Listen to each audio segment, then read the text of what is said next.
Nagkilos protesta ang ilang grupo sa Senado para agarang simulan ang impeachment trial ni Vice President Sara Duterte. At live mula sa Pasay, may ulat on the spot si Maki Pulido. Maki?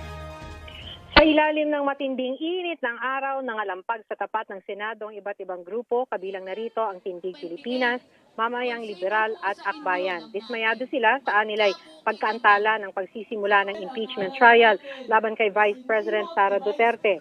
Sinimula ng plano para sa rally na ito nang kumalat ang petisyon ni Senator Bato de la Rosa na ibasura ang impeachment laban sa bise. Pero kahit na so far, nakatakda ang convening ng impeachment court sa Miyerkules, June 11, may halo pa rin daw kasing kaba na hindi simula ng impeachment. Pinuna nila ang pamunuan ng Senado sa anilay pagkakaantala.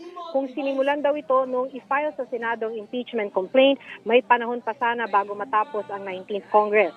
Panawagan nila, ihinto na ang transactional politics. Tama na raw yung mga maneuverings. Panahon na raw para gawin ng mga senador ang tama. Bago matapos ang programa, dumating at nakilahok si ML Party List Representative-elect Laila De Lima. Mensahe niya kay Senate President Cheese Escudero, simulan na agad-agad ang impeachment, huwag nang magteka-teka, maaari raw na magsagawa ng pre-trial sa 19th Congress at ituloy ang mismong trial sa 20th Congress dahil wala naman daw balakid na gawin ito. Huwag daw dapat gumawa ang Senado ng masyadong siksik na schedule na hindi madidinig ng tama ang mga ebidensya sa impeachment case. Rafi? Maraming salamat, Maki Pulido.